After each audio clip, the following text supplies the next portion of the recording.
Save किया था ना? मैं सिर्फ इसलिए गया था क्योंकि उसने मुझे कॉल किया, that's it. But listen तो. Save it for someone else. जिंदगी में सेव करना जरूरी है, मगर जब बात पैसों की हो, सिर्फ सेविंग से काम नहीं चलेगा। इक्विटी म्यूचुअल फंड्स में इन्वेस्ट कीजिए और अपने सेविंग्स को आगे बढ़ने का मौका दीजिए। Mutual fund investments are subject to market risks. Read all scheme-related documents carefully. What lies in store for Vasundhara Raje, Shivraj Singh Chouhan and Raman Singh now that voting is over in Rajasthan, Madhya Pradesh and Chhattisgarh? On the 3rd of December, when the results of assembly elections are out, what are the best and the worst scenarios for them when it comes to their political future? This is what I am going to discuss in this episode of Politically Correct. As it is, the message from the BJP High Command is clear that they should ride off into the sunset, even into the Chambal ravines if they wish to.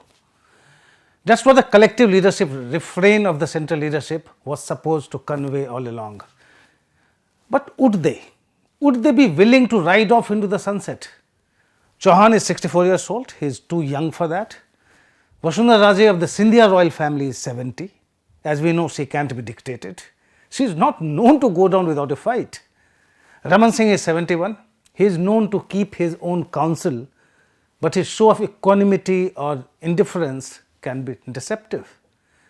If the BJP registers resounding victories in these states, these leaders will have no choice other than fulfilling the High Command's apparent wish and hoping for generous rehabilitation packages or deals.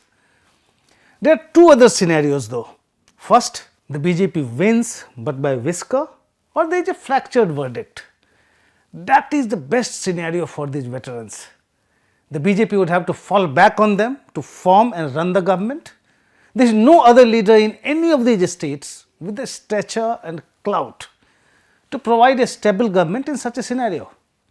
That should also explain why Vasundhara Raje campaigned for her loyalists on at least 60 out of 200 seats, even though the central leadership did not show much interest in engaging her in the campaign.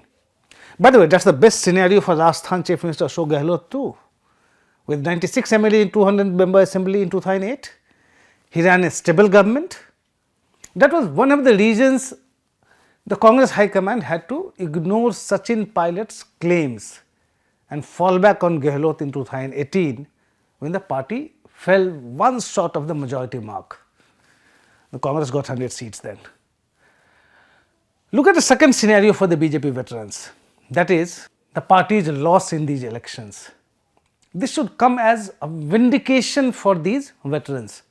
Such results would prove that the High Command might have committed a blunder by publicly undermining them with the collective leadership slogan. The BJP central leadership would then go overboard to mollify and reward them. Remember what happened in Karnataka? The High Command forced B.S. Yediyurappa to quit as the Chief Minister and kept undermining him till the BJP suffered a setback in the assembly election.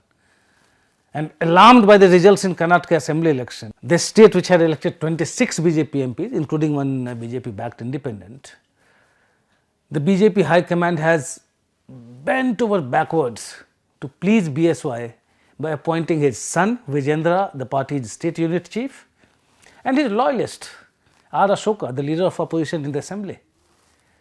Raje, Chouhan and Singh must have watched the Karnataka developments quite eagerly. Now look at the BJP High Command's options.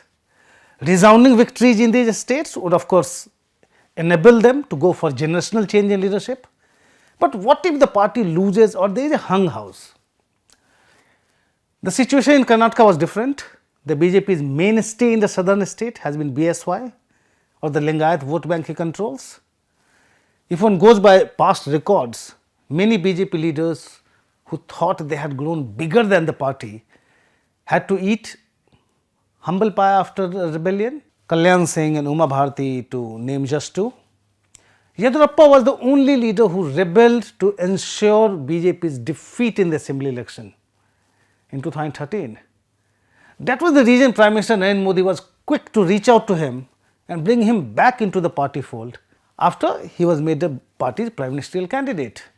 The question here is, Would Modi and Home Minister Amit Shah go all out to mollify Chouhan, Raje and Singh the same way if the results of the assembly elections are not up to their expectations? My colleague Amog Rohmitra reported from the ground in Rajasthan that even though Vasundhara Raje remained a popular mass leader, her supporters were equally hooked on to the BJP and Prime Minister Modi.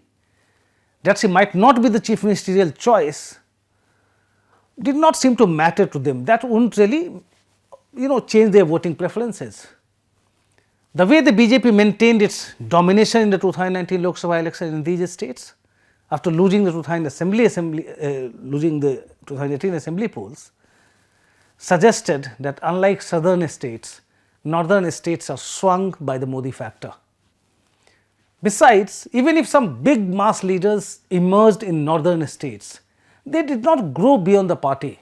Uma Bharti might have led the BJP to victory in the 2003 assembly election, but once she was replaced as the chief minister, first with Babulal Gaur and then with Shivraj Chouhan, the people accepted the BJP's decision. That's why Uma Bharti's rebellion fizzled out. In Rajasthan, Bharat Singh Shekhawat was the Jansangh and the BJP's face for decades. The BJP meant Shekhawat in Rajasthan. In 2002, as part of the strategy to carry out generational change in leadership, Shekhawat was shifted to Delhi as the Vice President of India and Vasundhara Raje was sent as state BJP chief.